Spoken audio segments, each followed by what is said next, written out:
Good morning. Maybe. I'm like, do I need to clean that screen off? Just give me a second. I'm going to reach in close so I can get the screen on my laptop. I realize it looks like it might be a little dirty. I apologize. Okay, maybe that's okay. It seemed a little bit darker, and it could be just the way that the camera's picking it up. But good morning. Hello, Rejoice. How are you? Hi, Annette. How's everybody on this beautiful Tuesday? We're having a very nice day in Ontario. I'm where they would consider to be central Ontario, I guess. Still along the shores of Lake Ontario. Good morning. Good morning. All right. Just using some Palo Santo. I love the smell of Palo Santo, but my mom does not. She's not a fan. So anyway, when she's not here, I like to use it to smudge with. When she's here, I use white sage. I do like white sage as well. It's a nice smudge. I also have sweet grass and lavender. But I do like my Palo Santo. So how's everything in your neck of the woods? How's everything going where you are right now? What are some of your wins, or what are some of your goals, or what's something good? Let's talk about our gratitudes, right? What do we have that's going okay in our lives? We have so many things going on around us that are showing us what's not going right. And, there's a constant barrage from social media about all this stuff that's going on around the world, right? And it's a lot. It's a lot to handle all at once, having all of that information coming at us like that. Especially if you're a compassionate person, right? If you have a heart, then seeing all of the stuff that's going on around the world, it can be really challenging, and you can feel kind of hopeless because there's not a lot that you can do with what's going on in certain areas. And I mean, we're more powerful than what we think, right? We can change things by doing a variety of different things. We can change things by using our voice, by using our platform, by using our considerable energy. We can protest, or we could, and this is entertainment purposes, TikTok and YouTube. We're just going to say that it's for entertainment purposes. We're just having fun, right? We're just having fun. And, we can, send in petitions, and we can do all of those things. We can stop giving our attention to things that are terrible. One of the things, and an example of that, and this isn't what today's show is all about. Today's show, hi, I'm not your mom. I do have 2 children. I'm their mom.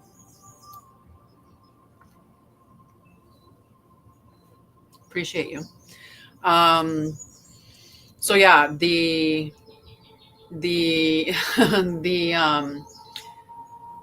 you look at what happens in society and all these terrible things that happen. Buenos dias, ¿cómo está?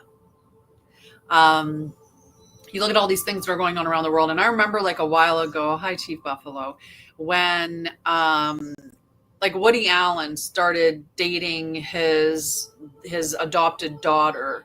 And, there was all the talk about that he had entered into relationships with her when she was a minor. And yet Woody Allen's movies were still being produced, and people were still like touting him as some like amazing person, right? And it's like, what we do to affect change? One of the things we can do is take our attention away from something, right? They only will be productive, or, they'll only be successful if we're buying what they're selling. So as a public, it's our duty to go, oh, have you been accused of child pedophilia, or have you been of child abuse, or of these, offenses?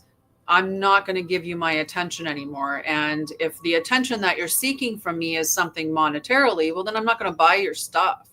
Right. If I never go, like if everybody had have decided to never watch another Woody Allen movie, all of his movies would have tanked, and he would have been, and we would have shown Hollywood that we're not going to tolerate movies made by people who are pedophiles.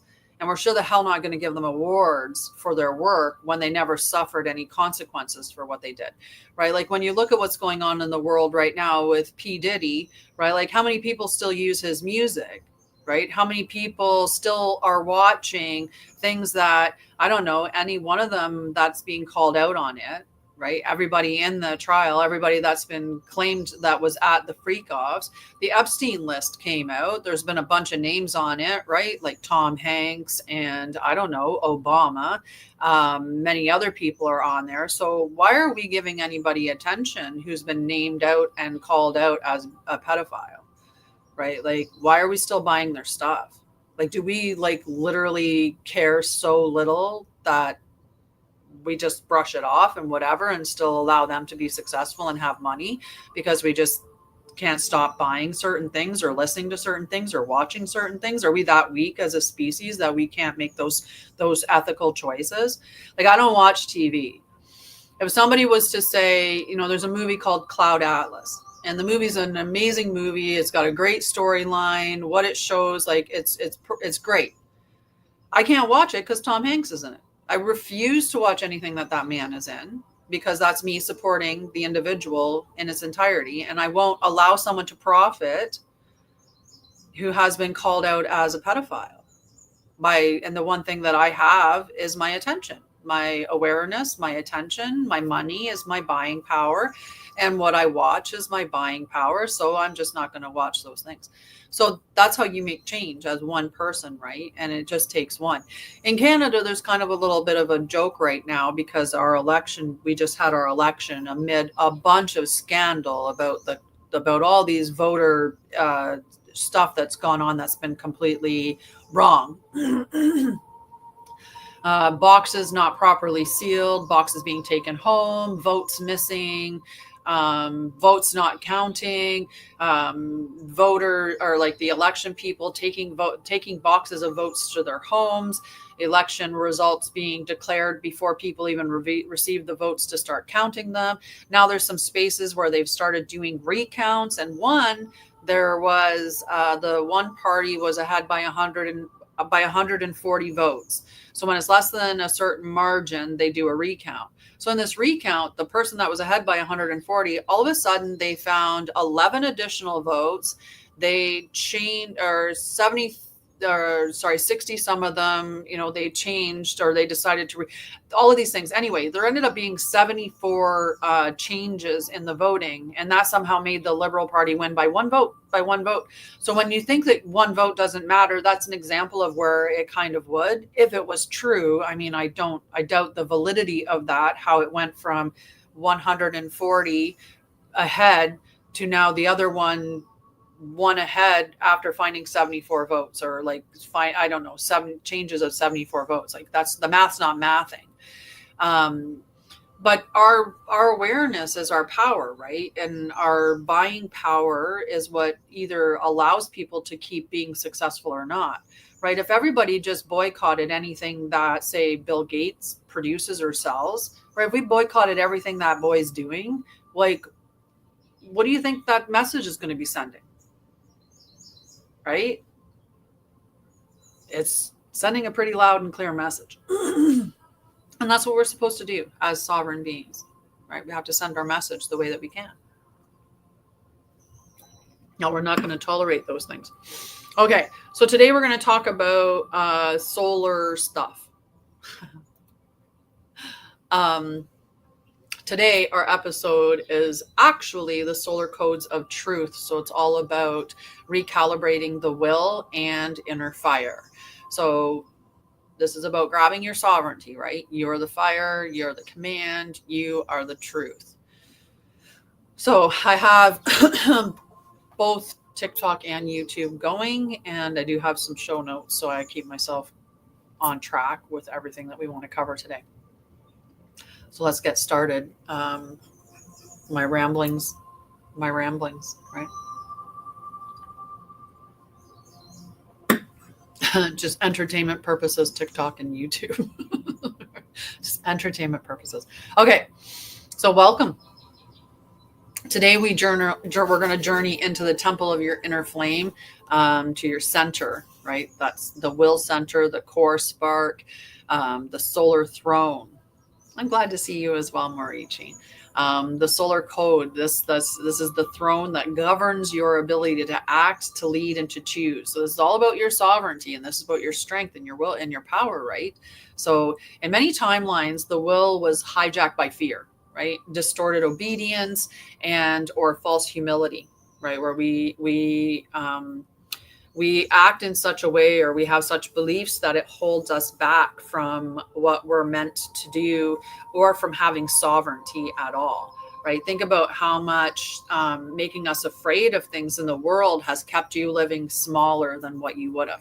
Like if you had no fear of money, right? As an example, if you had no fear of money, what would you do with your life? And that's a good question to ask yourself, because that's where you're going to know what you should actually be putting your time in, right? If money was not a concern at all, what would you spend your time doing? One thing I'm going to ask you guys that are watching on TikTok 1111 is to tap the screen, just because that's the way the algorithm works. And when you tap the screen, it gives more likes, and then the more likes positions it, and it makes people know kind of to watch this person, right? If you guys don't like it and you're watching it, then they're going to be like, why would we let anyone else watch it? The people that are watching it don't even like it, right? Like it's kind of that concept. Okay. And I have to remember to share as well. So just give me a second, guys.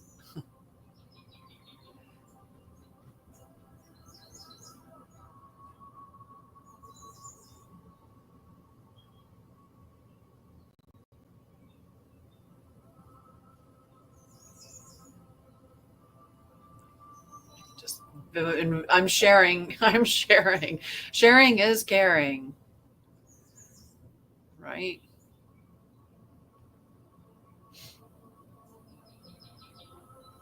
Okay. So give me a couple more, guys.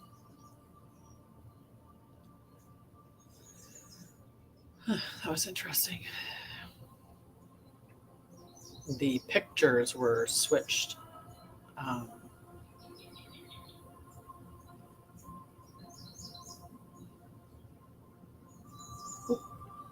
Not that way.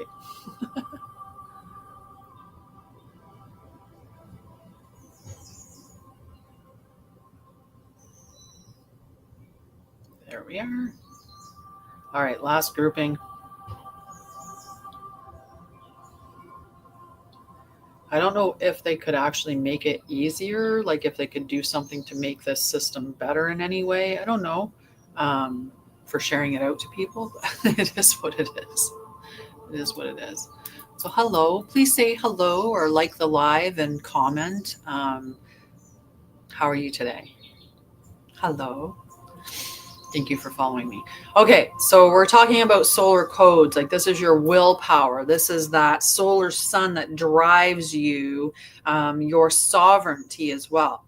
Okay, this is that power center of yours that we're talking about today, right? So this is not about force, right? This is about divine command. So this is about being in your divine sovereignty, moving forward, knowing who you are in the direction that you're going, as opposed to about the ego fire, which the ego is usually like, look at me, and it's going after title, or it's going after money. So there's like glamour stuff that, like some vanity stuff. So we don't want to be driven by those things, where it's being driven by the external stuff, because we'll never be satisfied, because we're continually seeking the stuff outside of us. This is about doing what is within you, or moving in a way that's through that willpower and that center of yours. So from your space of truth, as an example. So this is your crystalline fire. And you are not here to be passive. You are here to be a powerful piece, right? You are here to be truthful in your presence, and you are to be unshakable, right? To just that it doesn't matter what anyone's saying or doing or what's going on out there, because we know we're seeing a lot of they're letting us see what they want to allow us to see, right? There's a lot of show going on. There's a lot of the ways that they implant things in our mind, or the way that society is going, where there's a lot of fear driven, or there's a lot of that going on. If people can control your emotions, they can control you. So if they're getting a rise out of you, and they being collectively anything, right? And it's one individual, if they can get a rise out of your emotions, then they have the ability to change your actions, right? Because your actions are driven through your emotions, and your emotions are going to be in collaboration with your thoughts, right? Like when you start to feel like that rise emotionally, there's a lot of possibility that your brain is also going right? Like you're getting onto something.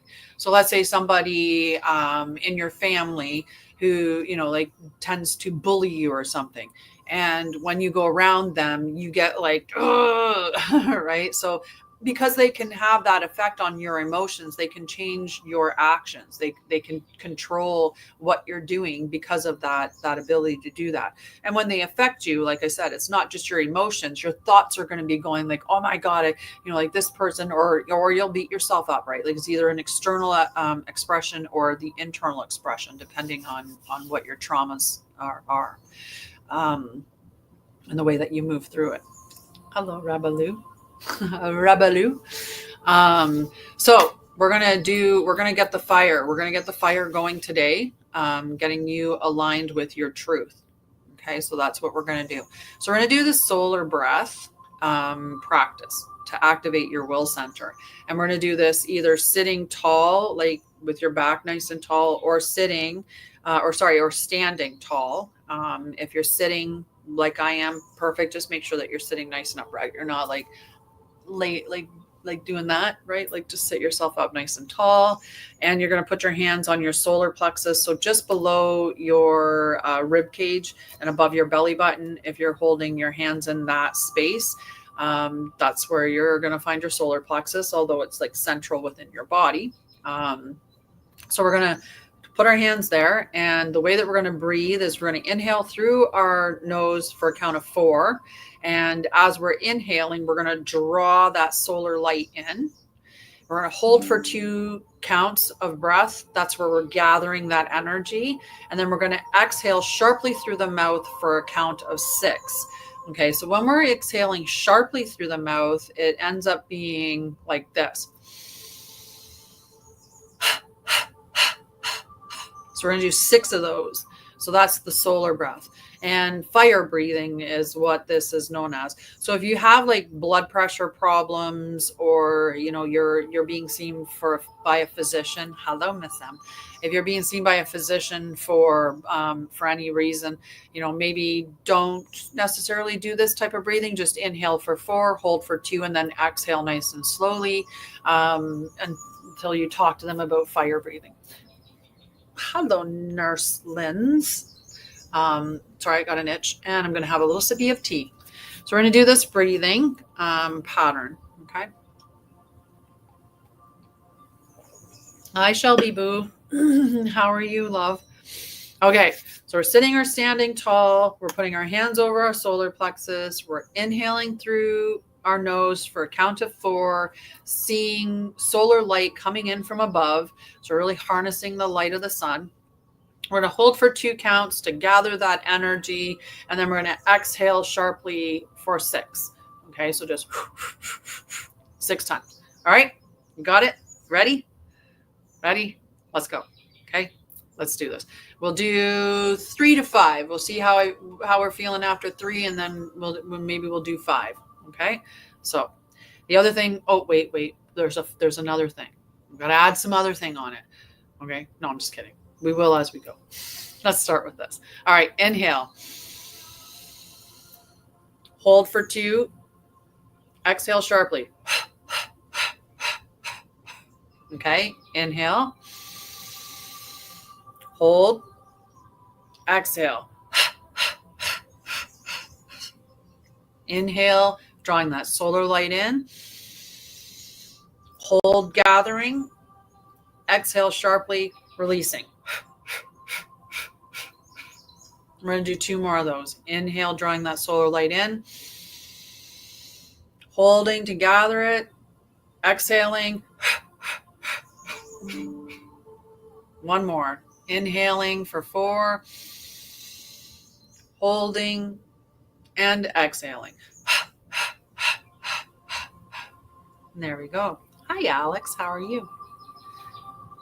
Okay, so now that we've done that, we're going to visualize this golden sphere where our solar plexus is. So where we've been holding our hands. Okay, this is now we're just going to breathe in. And as we continue breathing, we're just going to see that beautiful sphere getting bigger, and it's going to glow warmer and become brighter and more magnetic. Okay, so this is the visualization. We did the clearing breath. Now we're just visualizing as we breathe in. And getting brighter and expanding, becoming more magnetic. And just exhale, releasing any tension, any stagnant energy. Again, inhaling.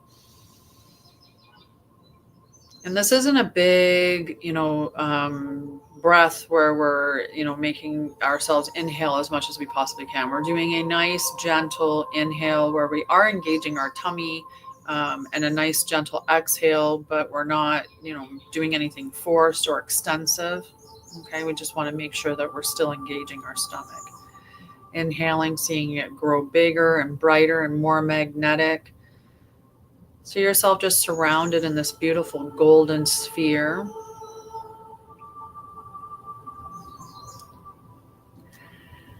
And now you're just going to speak aloud. My fire is divine. My will is pure. I act from my oversoul. We're going to breathe in, down our spine, feeling it align. Reminding ourselves we are the command, right?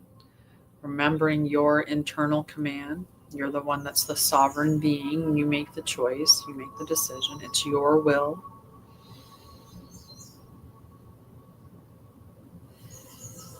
Okay. Divine Rising Love, how are you this morning? I was like, I'm going to make sure I do this first. I'm not going to interrupt myself, because you know how that'll go. Then I'll forget what I was going to say. I have to stretch my leg out. Oh, my foot's falling asleep. Divine Rising. Hello, Crystal. How are you, my love? And how are you on this beautiful morning, Salasia? Aw, yeah. Interesting.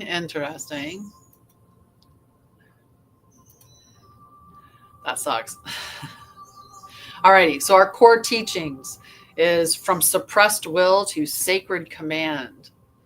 Right? So the will is not dominance, it's direction. It's the sacred capacity to say, I know what is mine to do, right? And to move in alignment with the inner knowing. It's clarity in motion. So how many of you feel like you're clarity in motion?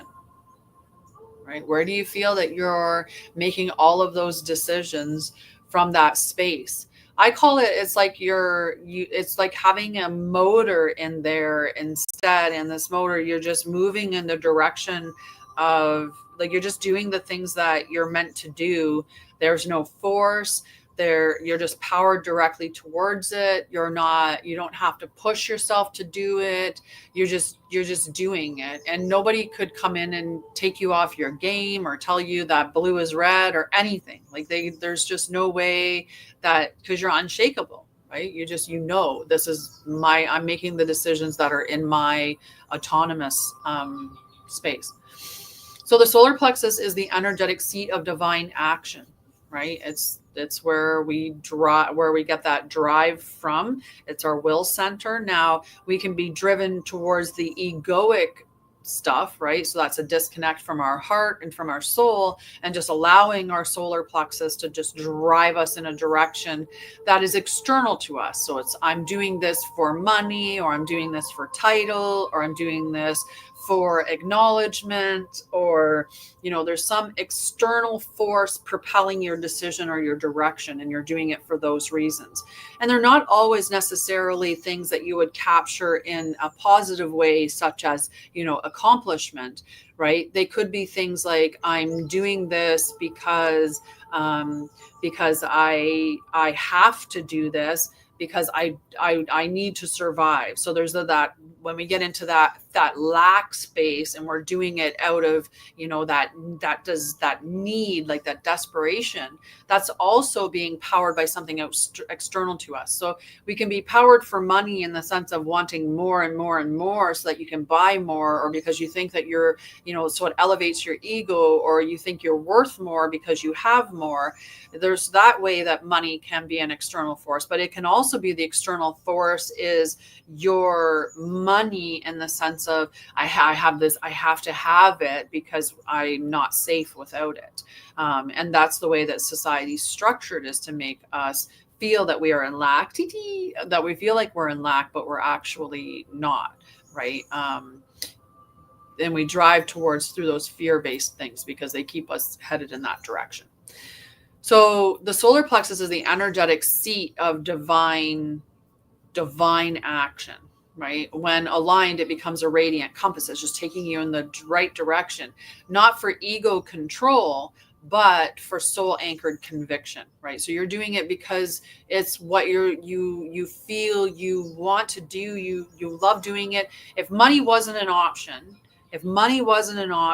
and you could do this, you would still do it, right? You would do this if you didn't need money to survive, if money wasn't, an essential part of living, and you took it away, you would do this anyway. That's what your divine will propelling you to do those things. That's what the radiant compass has you aligned in. Those are your soul anchored convictions.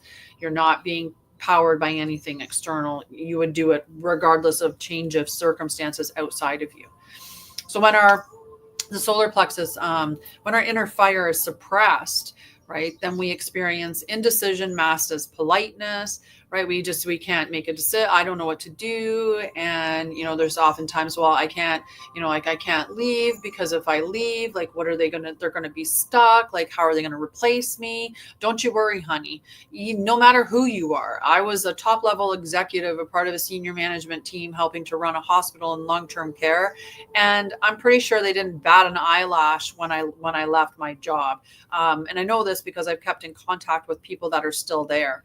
I've also been through that position, been somebody that has hired and fired many people, and had many people, through the time that I was working in senior management as a nurse, lots of people leave, throughout those years. It just happens. Somebody gets married and they move to be closer to family, or somebody breaks up with somebody and they move to be closer to family. There's many reasons why, people change jobs, or, they get an opportunity that is more in alignment, or they get pregnant and they leave to, be with their children. They don't want to, have their children in daycare. There's many reasons why people move on. So you see that shifting. And, even for the people that I loved and they were amazing employees, it was you just find another person, you move on, because the machine keeps going. The day after day, the hospital needs to be run. Day after day, there's patients, and there's procedures, and there's policies, and there's, meetings with all these different peoples, and there's all these different cogs in the wheel that are moving. So you being one person, to you, and it doesn't take away that people have made valuable impacts, or that they're good with their, their jobs and stuff. But at the same time, we replace them, right? So, but that can be one of those ways that we in our, we're so polite, and our indecision is masked as that politeness. Like, like, what are they going to do? And it's just, you're indecisive. You can't, like, your ego is keeping you trapped in some way, and you're not moving through that space of your divine will. There's guilt or shame around desiring to lead, because, we have that, that complex around it. We can do this with anything, right? If you feel, like, there's many people that stay trapped because they're afraid of their success, because oftentimes when you become successful, you get a big summer blowout with the people around you. Like, a lot of people leave being around you because you met people at the level that you were at, and now that you're no longer at that level, they no longer resonate with you. And we think that as we evolve and grow and change, that everybody's going to evolve and grow and change with us, but they're not. So then when they end up not working out and they leave, that's just the way that it is. It's just, it's done, it's over, it's okay. That's the way that it's going to be. And you have to be willing to let those people leave. But for many of us, we've already traded our authenticity for connection. So we're not being our authentic self. We don't feel that we can be our authentic self, because we're so caught up in, I need to be with somebody. And I was one of those people, and that's what I had to heal through, was feeling like there was something that was lacking in me that I was only going to find in something outside of me. That there was something broken or missing that I needed to, repair, but that it could only be repaired with that person or that thing, or, that type of stuff, right? Like, I could only get it through money. I could only get it through, all kinds of different things in that sense, right? I think I just closed my document that I had open. I dropped my mouse and it said, bye. Just give me a second while I open it back up.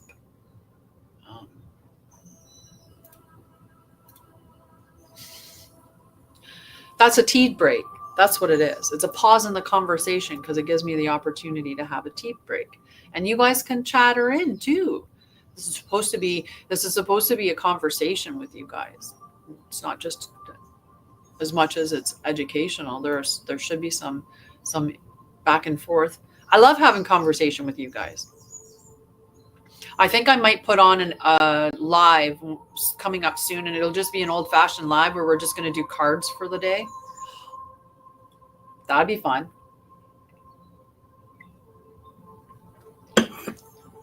We'll just do tarot cards like the good old days. I'll just dole out all kinds of cards. It's been a while.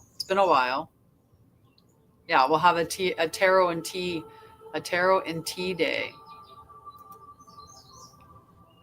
I think that'd be a fantastic idea. Yeah, I'll figure it out. Either that, or we'll just, maybe I was going to say, maybe I'll change Thursdays live, and we'll make Thursdays live a tarot day. But no, I think I'll just give us an extra one. So maybe I'll do it on Wednesday afternoon or something like that.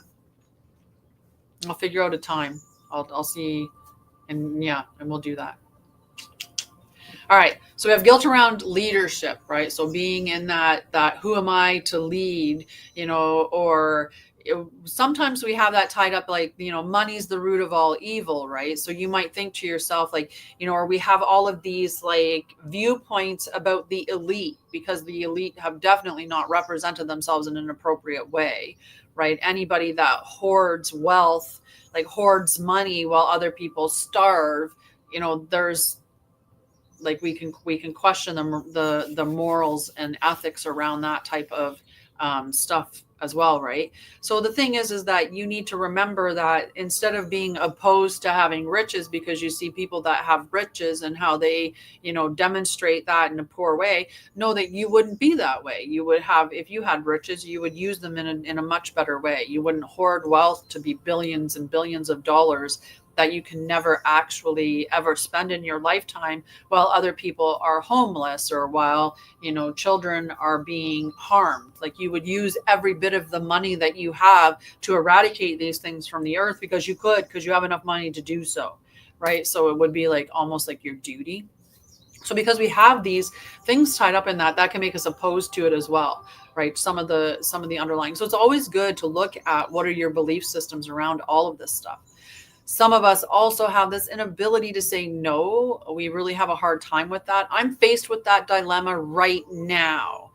So my brother's moving, and my mom has said that he may be asking me to help him move. And in my mind, I'm like, just pay for movers. You've got the money to, like, it's not that you don't have the money and, like you're needing to call all your buddies in to help you move because it's your only option. You're asking your mom, your sister, and your son to help you move your big house. And I don't want to help move because I don't want to even move myself.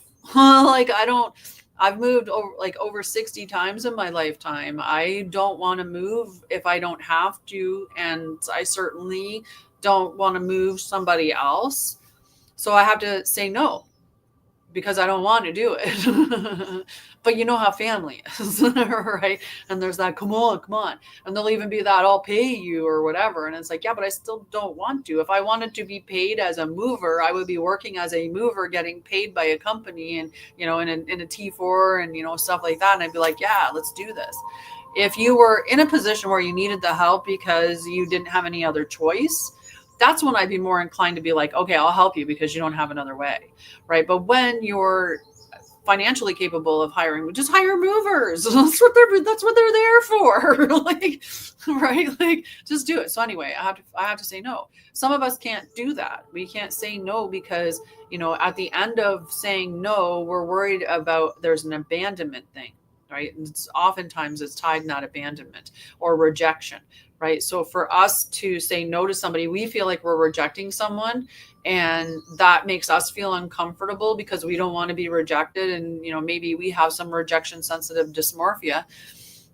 So there can be that's blocking us. We have our people pleasing, which is a survival strategy, right? It's a part of us that's ingrained to be part of society. Like, it's hardwired in us. We want to be a part of the collective because we know inherently that we are all one, right? Like, it's ingrained in our DNA that we are all one, that we come from one source, that we are all one, that what I do for me helps me, but it also helps you, just like it helps the earth, because it's this relationship, this energy that's constantly interacting with one another.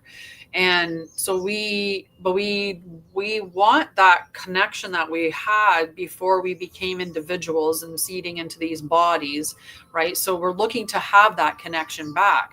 So of course we're going to look at it, how can we fit into the collective? If the collective is driven in this specific way, even if it's wrong, right? If the collective is like, let's hustle, and that's wrong, right? We're going to think I have to hustle or there's something wrong with me and I have to hustle so I can fit in with everybody. And it's simple all the way back to public school. I like Pokemon, you like Digimon. And if enough people like Pokemon and don't like Digimon, then you become the oddball out. And in order for you to fit in with the main people, you have to say that you don't like that, you like this. And it happens all the time. We've done it throughout our entire lives.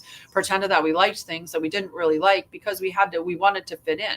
And I mean, the guys that hang out here were probably a little bit more of the people that stood out anyway.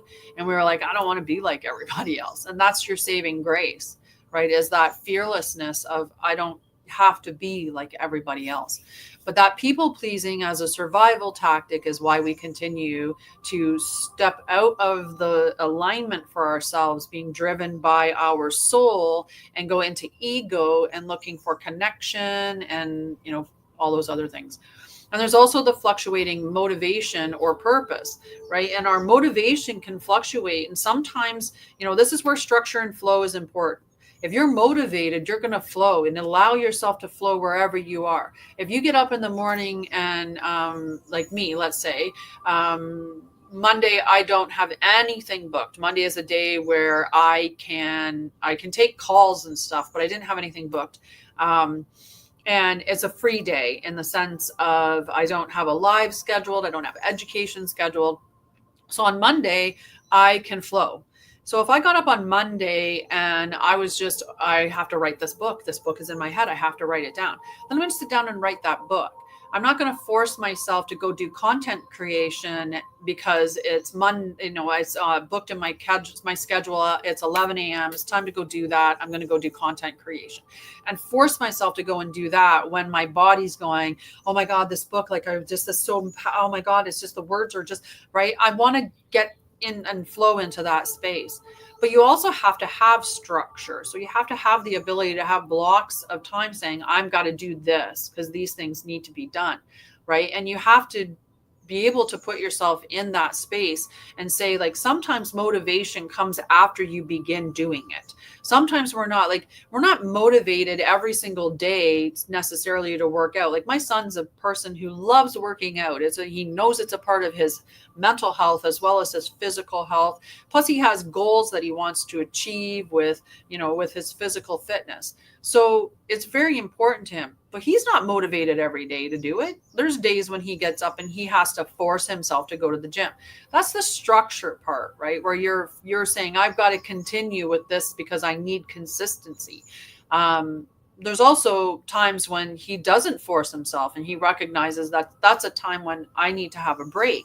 And it's the same thing for you. You have to understand, like, there's times when you're just going to be like not in alignment with the structure that you've created for yourself, and be compassionate, allow yourself to step out of that structure, but also not allowing yourself to just be in flow. Because if you just allow yourself to be in flow without any structure, being consistent may not be a possibility because your motivation may wane. And if you're not motivated, you're not going to do it. Right. So that's where you have to have that structure. But when we get those fluctuations in motivation, what ends up happening for a lot of us is we decide that's not for me. That must not be what I'm meant to do because I'm not motivated in it 100% of the time. And to go back to my son, I have two sons, but my son in playing the guitar. He's beautiful at playing the guitar. He loves it. He's very musical. And yet he thinks that it's not necessarily like his passion, because if it was his passion, he would want to do it all the time. He would always be motivated to play it. And it's like, no, you can't be motivated for it 100% of the time. Like, there's times when you're just going to want to do something else. That doesn't mean that it's not what's intended for you, or it's not what your passion or your purpose is in life. It's just your motivation is going to go in change. And that's just an opportunity for you to do something else at that point. So false light systems often trained us to associate stillness with submission and obedience with spiritual worth. But original will is not rebellion or obedience. It is authentic alignment with divine truth. So I'm doing this. It's the truth. This is the way it is, right? So let's say we look at healing, and me being a nurse for over 20 years. For much of my life, I would have been very much, oh, are you feeling unwell? Well, then I would suggest these types of things. And I might talk a little bit about your diet or your sleep or other things. But for the most part, I was going to still encourage you to do the mainstream medical stuff. So go see your doctor. I would suggest maybe getting a sleep study test or whatever, depending on what you're sharing with me.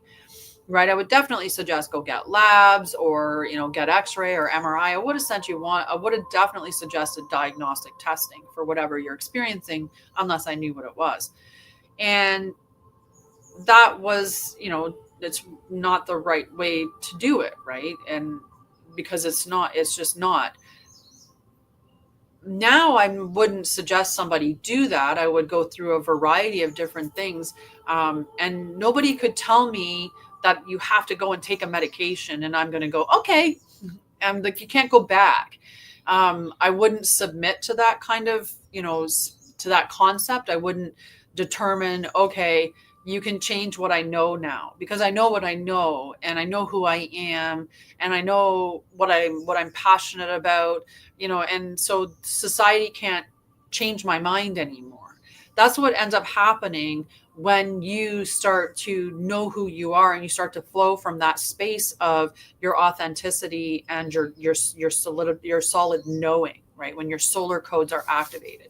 When they're activated, you start to speak with clarity and peace, right? You start to choose without fear of consequences. You're just powered in the direction that you're powered in. You're not, you're not hesitant. You're not, I don't question that whether I'm doing what I'm meant to do, or I don't question, like I don't look outside of me for the answers anymore. I know where I am, right? I'm not afraid of somebody not liking me, or somebody thinking that I'm cuckoo or anything. That doesn't faze me at all. If you think that you need to have 15 JABSs, if you think you need to have a whole bunch of a pokey poke, and and you think that that's what you need to do, you go continue to think that, but that is not my truth. It won't be my truth, and you can't change my mind.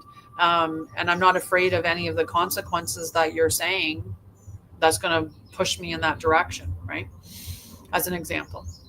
So you follow your own energetic yes. Like I said, it feels almost like there's a motor or an engine running in you, and it is. It's your solar plexus, like that chakra center is powered up, and so you're moving in the direction of it. And when your heart's engaged in the equation, then your soul is in it, and it's not just you're powered through, I'm going to go and get this, or I'm going to go get that, or I'm going to make this, or I'm going to get this title, or I'm going to get this award or whatnot. You're doing it just for the pure pleasure of doing what you're meant to do. You're just embodiment of it. You become unshakable in your mission, right? So crystalline fire does not burn. It illuminates, it clears pathways, it energizes truth, it aligns your thoughts with your action.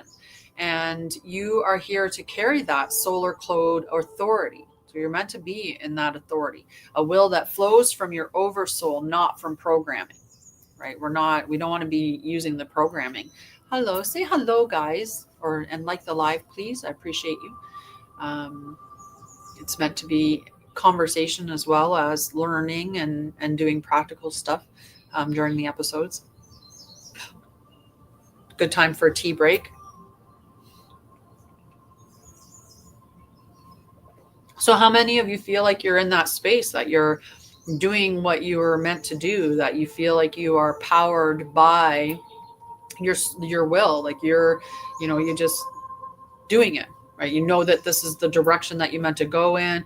How many of you feel like completely unshakable, right? Do you think that society can get you to believe anything, or are you solid in your knowing and firm in your direction that you're headed in?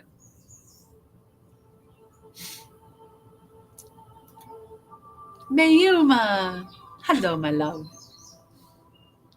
Nice to see you, friend.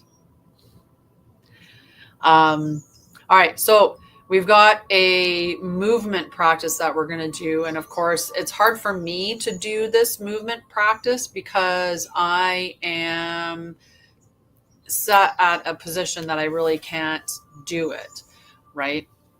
So you're going to have to do it. It's nice to see you too, sweetheart. You're going to have to do it based on the directions that I share with you on how to do this. Okay, so this is the crowned flame exercise.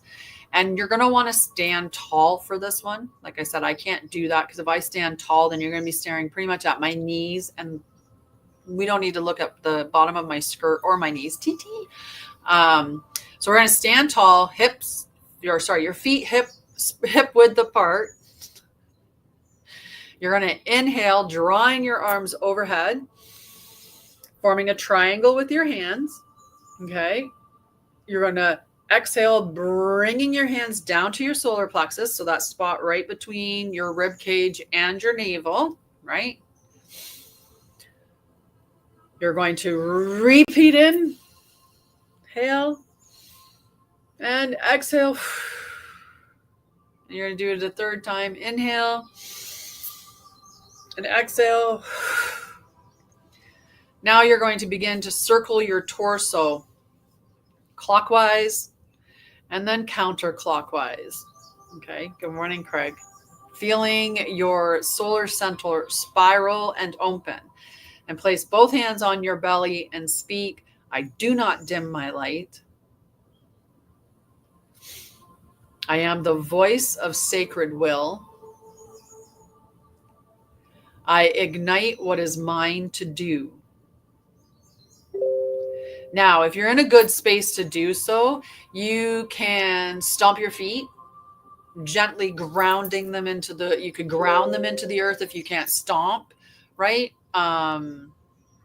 So you can stomp in the earth if you can stomp, you can grind if you can't stomp, let your spine kind of move with it and let your power re-enter your body.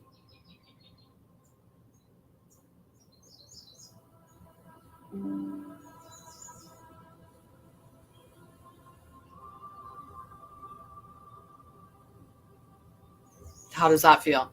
Do you feel it build up? I'm like, I want to do it afterwards once I'm off the live so then I can I can do it, but it's kind of hard. I could have went at a camera. I could have went behind the camera and done it that way. Alrighty. No comments from you guys. You're just hanging out watching. That's okay.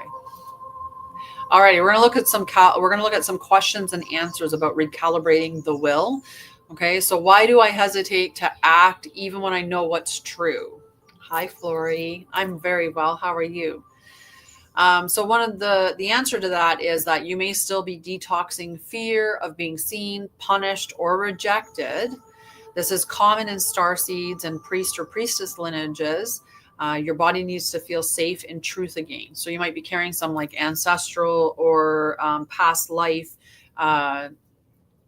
in like coding, right? Some past life traumas that you're experiencing. So that's making you feel worried about being seen, right? Think about all of us that were witches back in during the witch trials, right? We would have a fear of, doing holistic health practices and rituals and stuff like that because there's a fear of being caught, right? And if you got caught, then bad things would happen to you. So for many of us, we have that fear of speaking our truth because in our bodies, we just inherently do not feel safe to share it. So you might have to work through that, right? Look at that dynamic. So what if you feel unmotivated or directionless, right? So the will center may be depleted. Right? So if you're just not feeling motivated, maybe it's time to do some fire breathing. Maybe it's time to do that solar exercise. Breathe in, bring your hands down, exhaling, breathe in, hands down, exhaling, breathe in, hands down, exhaling. Spin, spiral it, right? Do the exercises. Get out in the sun, right? Reconnect through movement, breath, sun exposure, and choosing small actions that are aligned with joy.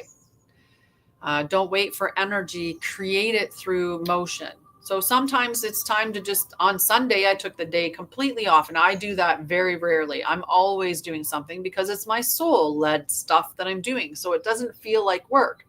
But I still need to have rest time where I'm not engaged in content or in producing something, right? Where I'm not doing anything to generate anything, that I'm just sitting and being more still. So Sunday, I took the day off. And my phone's quirky. Sometimes it works great, and then other times it won't let me open the screen. So on Sunday, it decided I wasn't going to be able to use my phone either. And I had already chosen that I was not going to be on the computer. I spent the whole day painting. Like I painted cute little pictures, and I had an absolutely lovely day, just like making little cards and stuff, and painting all kinds of pictures, and just for fun, right? And that day off was needed. It was very relaxing, and I actually appreciate that my phone decided to also jump in the mix and say, you're not even going to really have it today. It was really nice to sit and just do nothing. So, but not do nothing. It was nice to do things that I did purely for me, not for production, not for anybody else. Like I wasn't writing a book for anybody. I wasn't, I even on one moment I was on the computer and I was like, well, if I research something that's not related to work, is that work? And I was kind of like, and then I went, no, we're going to not, we're not, right? Isn't that cute? So you know what I'm going to do with these? I'm gonna be making like kits at some point. So when people buy physical products from me, I'm gonna put these cards in there, and I'm gonna write a note on the back of it for when people purchase certain things from me. So that's They're so cute. And then I like all day. And then today, now I want to paint more, right? It reanimated that particular spark for me, which was nice, right? Which was really nice. So you have to take those times to do those things. You know, don't wait for the energy, create it for you by powering yourself in different ways, whether that's through, like I said, joy-led activities where you're not doing it for anything external. You're just doing it for your own pure enjoyment. Very powerful to do, and to have those moments, right? There could be, again, breath work, movement, getting out in the sun. All of those things can help to reanimate you and give you more energy. So how do you lead without overpowering others? True leadership does not dominate, right? With leadership, you want to illuminate what is powerful in somebody else, right? If I have a company, I want everybody around me to be operating at their best, right? It's not about me having all the notoriety. It's not me getting all of the accolades, right? If it's a company and it's the company that's built with a bunch of people, all of those people are important within the company. They all have a part within it, right? There's a dynamic that they're all playing and contributing to it. So it's the company that becomes a success, and the company becomes a success because of every wheel in the cog, not just the one person that's standing at the top of the wheel, right? Or whatever, not the person at the top of it. So, and the people that are with me know, I've said my entire 4 years that I've been doing this, that we rise together, and we do. Anybody that is with me, they will rise with me. It's just the way that it goes, right? So as I learn, I give you more knowledge, and you get more knowledge, and I get more knowledge, and we get more knowledge, and then we just keep going, and we keep growing, and we keep evolving. And that's the way that being silly. So it illuminates, it speaks truth without attachment, right?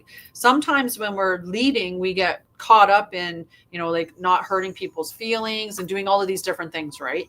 And it's like, we have to get good at delivering the stuff in a truthful way, not in the intention to hurt, but also not in such a way that it comes out so passively that it still ends up hurting people, because we have to be comfortable with receiving the truth. If I'm doing something wrong, like if I was showing up week after week and you were like, I love like 90% of what Tanya does, but there's this one thing that she does that is so off-putting, right? I would want to know that. Now, does that mean that I would change? No, not necessarily, because it depends on what it is. It might be I'm okay with it and you're not, and that's just where we're not aligned. But it could be something that you point out to me that I don't realize that I did. Like, I don't even realize because it's some automatic thing, and being pointed out, it might be something that I don't want to do, right? So I might make that change. If you have, say you have employees or you have a team, right? If my employee is doing something that's wrong, like in the sense of working with, nursing and stuff like that. Let's say an employee is, oh gosh, I don't even want to get into all of that. That's going too far down that rabbit hole. You get it. You want to speak the truth without attachment, right? It is the truth. So the truth is just the truth. It doesn't need to come with emotions attached, like with a bunch of stuff attached to it. We lead by resonance, not by control, right? It's not about controlling, because Oversoul authority uplifts others. It's not about coercion. It's not about bullying. It's not, it's never in that type of a space. So what dims the will the most, right? What dims your will? Doubt, guilt, comparison, unexpressed anger, and approval seeking. Those things will dull your will or the direction that you're meant to go in. So if I'm sitting here and I'm doing everything in the direction of my dreams, and I'm, in my soul led, will, and all of a sudden I start comparing myself to somebody else. We'll pick Teal Swan just because she's well known. And I start comparing myself to her, and like, she's making all kinds of money and she has all kinds of speaking gigs, and, like, why am I not getting what she's getting? That's going to take me out of my alignment, because then I'm going to start looking at what is she doing. And maybe if I start doing those things, then I'll get what she has. But that's not me being me. That's me trying to be her to get what she has. right? And I'm not going to get her way. And if I do, it's going to be in a very pushed kind of way, because I'm going to have to force myself to do stuff the way that somebody else is doing them, right? Long term. Like I might be able to go, yeah, okay, so she does these things, so I'm going to do these things. And I might be able to do that for a little while with some like just ease, but eventually it's going to get difficult for me to do it because it's a charade, like it's a charade, sorry. It's like me putting on a show. So I have to be authentic, right? I can't be what somebody else is. And so you have to move it through there. Hi, Nona. So you want to, this all leaks energy. This is leaking energy from your field. And so you want to bring awareness to it. You want to forgive yourself for whatever it is that's driving you in that, and then reclaim your life so you can move forward in that space, right? Being powered by your soul and led in an authentic way. So can trauma affect the solar plexus is something that people ask, and absolutely trauma affects it, right? Especially when it's related to power, punishment, visibility, or betrayal. Those will affect your solar plexus the most. So understanding where they came from and working through those traumas are going to be helpful, right? And it's also that doing breath work and embodiment can help you to clear those particular imprints that you've stored. So energetically, you're holding on to the imprints of the traumas that you've experienced. And so with holding on to those imprints, that energy in your field is causing that disruption, right? So we want to be able to move through those. So look at where in your life did you feel that you were betrayed, or where in your life do you feel that you've betrayed somebody else? And can you take ownership for the times that you've betrayed somebody? And can you release any feelings of shame or guilt or blame or a less than, abandonment or rejection that you may be feeling through any of those sources?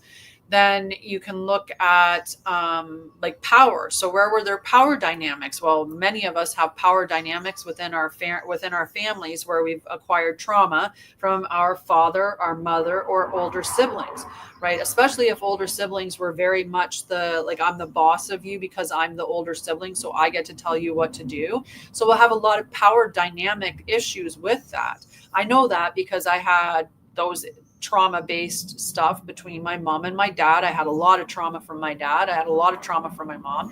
And then my brother was definitely the older brother. So he definitely thought that he knew best and that I should listen to him, and that I was an absolute idiot because I didn't do things the way that he would do things. And so my life was not the way that he thought my life should be. Growing up with those power dynamics, they definitely affect your will center. And it can mean that you are, seeking that approval or seeking that connection or seeking, whatever it is to heal that. And we're going to keep seeing mirrors show up until we realize that we need to go within to heal those dynamics, right? So these things are all leaking those energies, looking for that approval, or, having that unrepressed anger, guilt, comparison, or betrayal. So how do I build confidence in my decision making? First, you have to begin by honoring your inner prompts, right? Most times the reason why we have made decisions in the past that we don't appreciate or we don't agree with, or we are holding on to guilt or shame, or there's elements of blame, or didn't work out the way that we wanted it to. And if we can look at that, it was always working out exactly as it needed to. It was always going in the right direction. Because if you made a decision that took you in the direction that you had an experience that created some unwelcome thing, that was for you to learn from. Because if you had already learned, you wouldn't be experiencing that again, right? So this is your opportunity to grow and evolve. That's what all of those experiences were.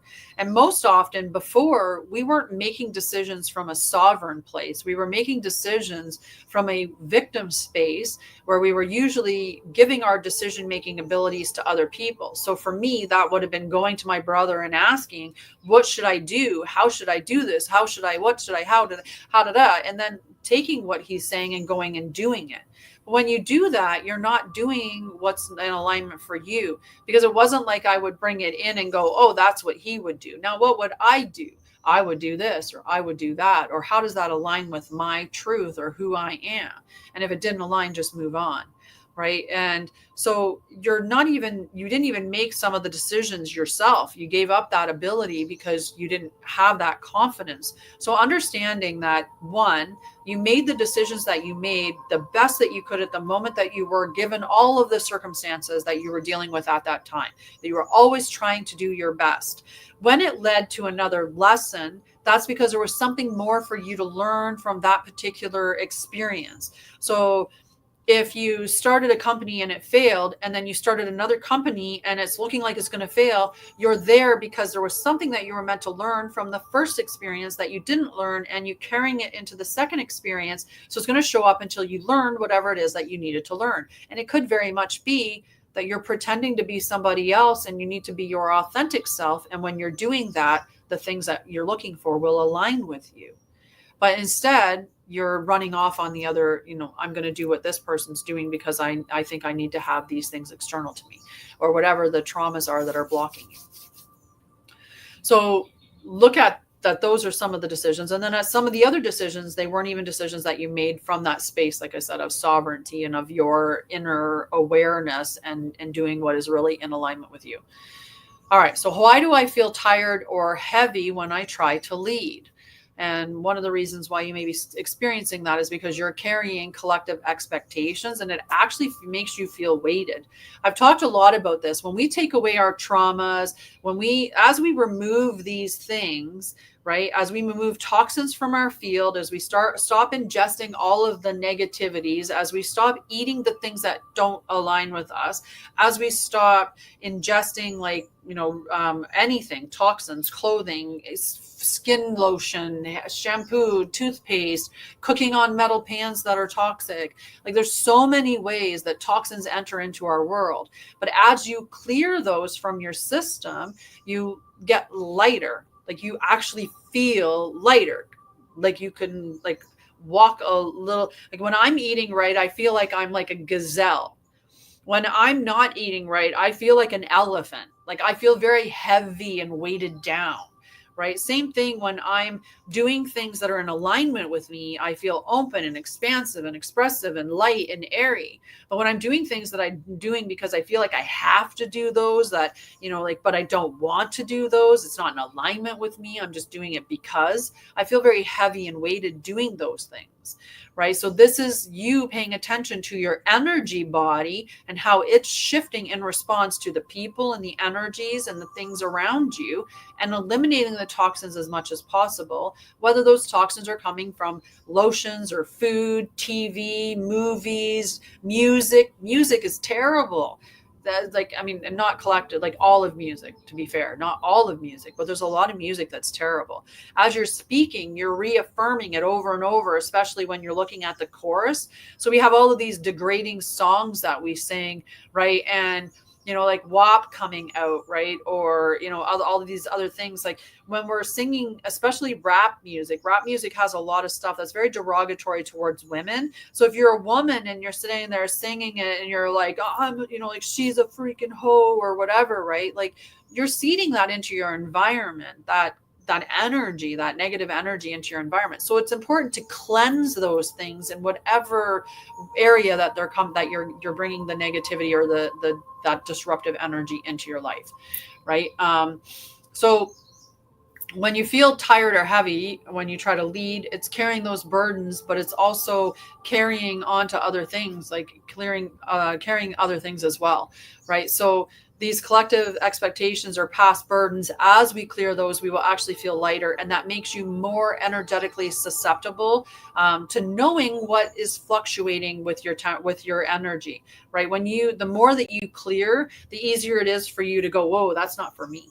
I felt that dip in my energy right away. That's not for me. This environment's not for me. I walked in there and it felt like a weight coming down on me. This is not a space for me, right? You'll start to get really, really clear on what is or isn't in alignment with you or healthy for you from the factual space, not what science or everything else has told you, but from your own divine knowing.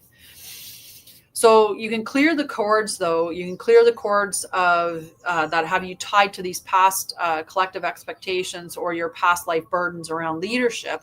You can do cord cutting ceremonies and using breath, visualization, and returning to your current mission, not the inherited ones, right? Clearing from all of those expectations, because sometimes you're carrying the burdens of somebody else.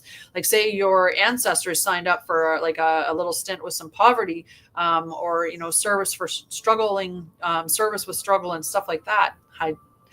That's not yours to carry. So cleanse those cords and free yourself from those specific burdens that you might be carrying collectively or ancestrally, so that you can align with your own mission as opposed to carrying the burdens of everybody else, the inherited ones. So what if you fear that your will, like using your will, makes others uncomfortable? Well, that fear often stems from being shamed for having a voice or disrupting the peace. Right. So the child who's like, no, I don't want to do that because it's wrong. And they cause a scene because it's wrong. And that brings the attention, or, puts the spotlight on the parents. That can be very uncomfortable for the parents. Right. So then that's going to create more of a circle of creating a little bit more shame. And they might be shutting you down because, you're embarrassing them by having that, that moment of challenge in public or whatever. So you might be getting shamed, like, you need to be quiet, or you can't talk to me that way, or you can't act that way, or go hug your uncle, even though you're saying, no, I don't want to, right? We get pushed into doing those things. And so we become afraid of speaking our piece. Love you. Sometimes we get fear, because we've been chastised for the things that we've said, right? People mocking you or making you feel like you're crazy, right? You're crazy, or you're stupid for thinking the way that you think. So you may have that for, that shame that you're carrying for having a voice, or for disrupting the norm. Sacred will does not harm, it clarifies. And others may resist the truth, but the truth, it does not attack. Like have all these, truths that I want to share. And that's why I have the Truth Will Set You Free podcast, which is on the YouTube and TikTok channel, One Truth Sets You Free. Definitely follow the YouTube channel if you want to watch that content. There's also a Hidden Earth podcast tied to it. So it's a special, some special stuff that goes in with it. The Hidden Earth one, the first session that I did was on Lemuria. So it's just talking about Lemuria. So if you want to check that out, that's there. But definitely go to YouTube, because it's just more consistent that I have that up to date. Like you'll get the episodes sooner there. They get posted every Monday at 11 a.m. Eastern. But you can also go to my website. The Temple of Light is a free group, but the Ascension Gateway is $11.11 a month, and that one there you get early access to all the Truth Will Set You Free. Plus you get the special teachings that I do, the public teaching series. You get the access to those. So there's activations, there's meditations, and things like that get put within the group. You actually get quite a bit of content. And it's in a tiered structure. So you keep the Ascension Gateway. When you move to the Guardian Pathway, you keep everything in the Ascension Gateway. Plus you get the additional stuff as well. And then same thing with the Christic Mastery Circle. You keep everything from the bottom two, and then get the additional stuff from the Christic Mastery Circle. But it's within the lower one where I post all of the Truth Will Set You Free episodes early. When I'm out there trying to talk or share the truth, there's sometimes where you get people, that are stuck within their blindness and they can't see the truth, even though it's right in their face. Like they just refuse to entertain it. So at a certain point, like you're just talking to a wall. So I stopped caring about whether or not they receive the truth. I put the truth out there, and you can receive it or don't. But the one thing that I do know is that the truth always comes out, and the truth always wins. It always prevails. So it's just a matter of time. Eventually, time goes by enough that they have no choice but to be aware of the truth, because it does always come out, right? It's just the way that it is. So just allow the truth to be revealed, and don't worry about, you don't have to attack people with the truth. The truth is the truth. It is. So that's where, where that it's the truth, because it doesn't, but people that are attacking you, that you have to believe this, you have to believe that, that's when you can tell that stuff is not the truth, because you wouldn't have to be pushing it so hard if it was. You just know that it is, right? So can sacred will help me break cycles of people pleasing? Absolutely. Absolutely. As sacred will enters, it recenters your choices and your inner truth. And instead of that, looking at that external approval, you're doing things because of you and your heart and your soul and the drive that you have in that direction. As you calibrate to this frequency, people pleasing just dissolves and your authenticity strengthens. It's just, it has no choice but to happen like that. No choice. No choice. I had to change my feet. I've fallen asleep, sitting cross-legged. Oh, wiggle the toes. Oh, hello, guys.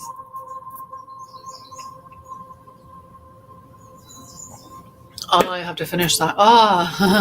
It's cold. I was not too tasty there at the cold space. So today I don't have to rush away because I don't have class after this. And normally I would have been gone about 15 minutes ago. But I don't have class right after this, so I can hang out a little bit longer today, which is nice. And yeah.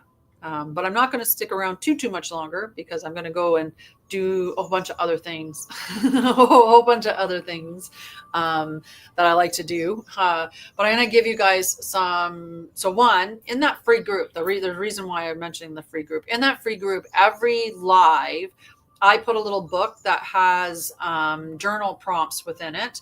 And so there's a journal book, or there's a PDF journal that's put in the Temple of Light called the Solar Will Journal. The Solar Will Journal. So you can go and grab that. It has some reflective prompts. It has a mantra, a little ritual that's in there. There's a creative expression space and a little gratitude thing. So and then it's got five reflective prompts in it. But if you don't want to go and do that, I have a couple of reflection prompts for you just in this live. So one, what situations cause you to dim or hesitate? Right? It's good to identify those. Two, when do you feel most radiant, decisive, and lit from within? Hi, Ash. Same Tuesdays and Thursdays at between 10:44 and 11. I start Eastern every day. Or sorry, Tuesdays and Thursdays every time. Tuesdays and Thursdays by 11 a.m. Eastern on those days. So come and hang out, or come and join me in some of the subscription groups I have. I do monthly lives within them and post a lot of content and stuff like that. So the first question, what situations cause me to dim or hesitate? The second question, when do I feel most radiant, decisive, and lit from within? And the third question is, what is one thing I'm here to lead, no longer delay? Right? So those are your questions from today's live. And the call to action. So this is some practice for you to do. Okay. So one is light a candle and declare one bold action that you've been postponing. And then take aligned action on it. So what's one action that you've been postponing, and go and take it. Okay. Two, so light the candle, declare a bold act that you've been postponing, and go and take it. Two, return to your Solar Will Journal. So go to the Temple of Light free group on the website. Go to that group and get download the PDF, right? Choose one of those journal prompts and answer it aloud, letting the words move through your body. And then share in the messaging. So on the YouTube channel, you can share there, or you can share in the Temple of Light under the post with the journal. Share one realization or breakthrough from today's session, and listen to the Oversoul fire activation again during sunrise or sunset to reignite your solar field. Okay. And then rest under the sun with your hands on your solar plexus and affirm, my light is sovereign, My will is divine. Okay. And if you're ready to anchor this shift on a deeper level, consider booking a soul alignment session. I did one for my friend the other day, which was quite a surprise for her because I used to do quantum regression and integration therapy. So she had signed up wanting to do that. And then when she joined me, I was like, well, I'm kind of moving out of that space a little bit, but I'm doing some new stuff. And so I caught her up to date on what I was doing new. And I did that session for her. And every single day since then, she's been sending me, I love you. That was just, oh my God, that was so incredible. Oh my gosh. And, you know, like just absolutely revolutionary for her. And it's something that is amazing. So this is your time to reclaim clarity, purpose, and energetic direction.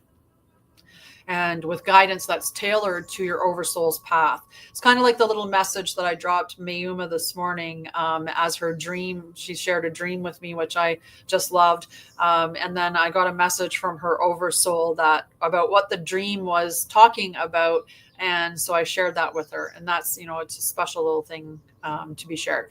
So come and hang out with me in the groups. Come and hang out with me back here on Thursday if you're not interested in joining the groups, or look at some of the education or books or individual sessions that I have available through the soul alignment sessions. Join the temple space. The group stuff starts at 11. There's the free Temple of Light group, but the groups start at 11:11 for the Ascension Gateway. Then there's 2222, which would be the Guardian Pathway. Plus there's a Still Waters, the Oracle Chamber that is 2222. Still Waters is 3333, and the Christic Mastery Circle is 4444. And you get a ton of content. You get a ton of activations.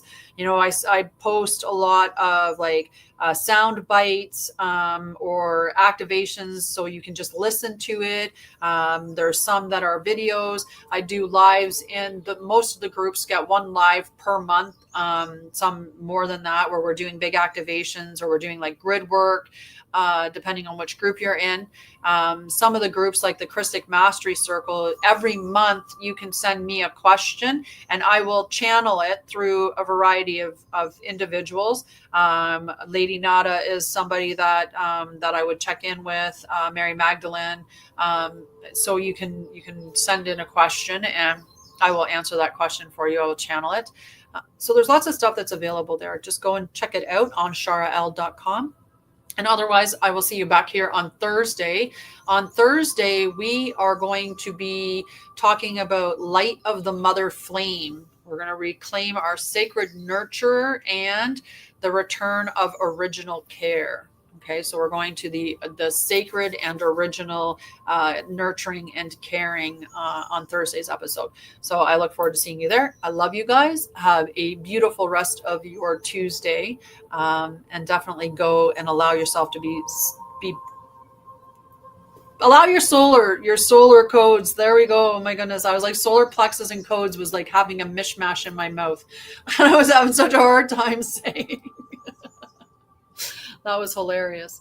Oh, couple of there. Had a couple of messages to approve there. All right. I love you guys. I'll see you guys soon. Mwah. Have a beautiful day.